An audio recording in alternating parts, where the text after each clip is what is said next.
Moyen Âge, Vouvant, sud-est de la Vendée. Mélusine et Raymondin ont eu de nombreux enfants.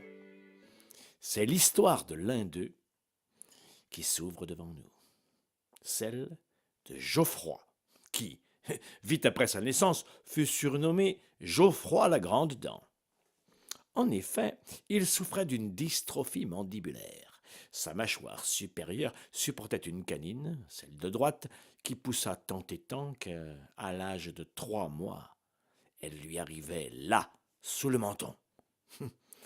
Il avait une jolie sourire, mais sans plus. À 1 an, sa canine descendait à la hauteur du nombril. Il avait un joli sourire, mais sans plus. À 2 ans, elle atteignait son entrejambe. Il avait un joli minois, mais sans plus. À 3 ans, messieurs, dames, sa canine atteignait ses genoux. À 15 ans, elle touchait le sol. Il avait un joli sourire, mais sans plus. Pour porter cet appendice, son cou était devenu fort comme celui d'un taureau d'Espagne. Au château de son père, Raymondin, il devint bien vite la risée de tous, bien que ses frères ne fussent pas mieux lotis. On le chassa, il devint laboureur aux abords de la châtaigneraie. Avec sa dent, il retournait la terre tout le jour, mangeait peu, dormait peu, toujours triste, portant sa malédiction. Il faisait le bonheur de ses patrons. À cheval, il était mieux. Un cordonnier lui avait cousu un système en cuir pour faire reposer la canine le long du cou du cheval. Au sol, un boiseux lui avait confectionné un système de roulettes. Assez ingénieux. Chaque soir, pourtant, il se posait la question. Faut-il que je la garde ?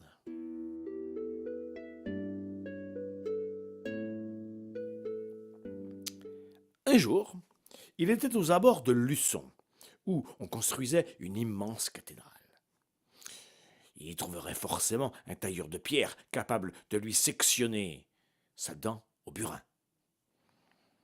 Il hésitait, il ne savait que faire. Pensez, il ne pouvait embrasser aucune fille sans risquer de lui arracher la tête. Au long de ses voyages, il essayait de se rendre utile, mais ne restait jamais longtemps au même endroit. En effet, dès qu'on n'avait plus besoin de sa force, la force extraordinaire de sa canine, les sarcasmes, les moqueries reprenaient. On le retrouvait au crépuscule, seul, la tête entre les mains. Un matin, alors qu'il avait dormi, seul, je vous l'ai dit, dans le bois de Chantemerle, une fée lui apparut. Non, non, ce n'était pas sa mère, Mélusine, non, non. Elle se présenta. Je suis 3615 Irma, enfin, irma.com aujourd'hui, la fée des bois. Votre mère, Mélusine, a été répudiée par votre père. Elle est devenue la fée bâtisseuse connue dans tout le Bas-Poitou. Elle a érigé un peu partout des tours, des remparts, des châteaux. Mervan, Pouzauges, Tiffauges, Châteaumur, Lusignan. Votre mission, si vous l'acceptez, sera de creuser des tunnels entre ces fortifications.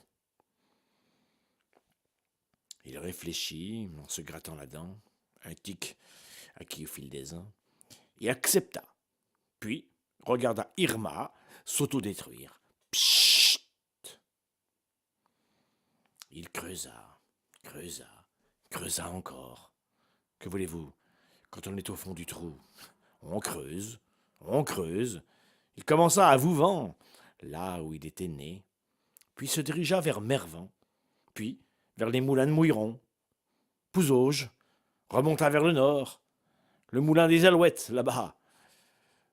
Il découvrit un matin, mais y avait-il encore des matins? Un puits vertical, perpendiculaire au sien. Un homme au fond tournait en rond, les mains attachées dans le dos, avec une camisole. Le fou du puits, peut-être. À Tiffauges, un peu plus loin, il se prit les pieds dans de nombreux squelettes de femmes et d'enfants. Un peu plus au nord, une nuit. Mais y avait-il encore des nuits? Il entendit une créature aux grands yeux exorbités. Mon précieux, au vil coup du hobbit, je l'arracherai, je le conduirai à Sauron, mon maître. Qui êtes-vous demanda Geoffroy. Je suis le gardien du précieux, répondit Gollum. Vous, si étrange, avez-vous déjà rencontré créature à la dent longue comme la mienne? Oui, j'en ai rencontré. Bien sûr, tu n'es pas le premier. Tu ne seras pas le dernier à avoir les dents longues. Ils seront nombreux dans les siècles à venir. Monte, monte au nord-ouest, vers les terres de Bretagne. Tu trouveras tes semblables. Enfin, ce qu'il en reste. Geoffroy sortit de terre et marcha, il traversa Nantes et continua vers Notre-Dame-des-Landes, où il prit son envol.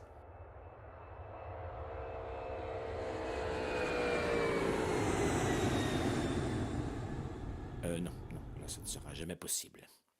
Bientôt, il arriva aux alentours d'Auray. Il dressait sa canine dans le vent pour sentir l'odeur de la mer. Il prit le chemin de Carnac, et là, tout à coup, il les vit, tous alignés. Des dents géantes, les dents géantes de tous ses frères de malheur, des dents dressées vers le ciel. Il s'installa dans cette région. Il n'eut aucun mal à trouver le sculpteur sur pierre qui sectionnait à leur base toutes les canines de la région. Il fraternisa avec tous les dystrophiés de la mandibule supérieure et il vécut heureux jusqu'à la fin de ses jours.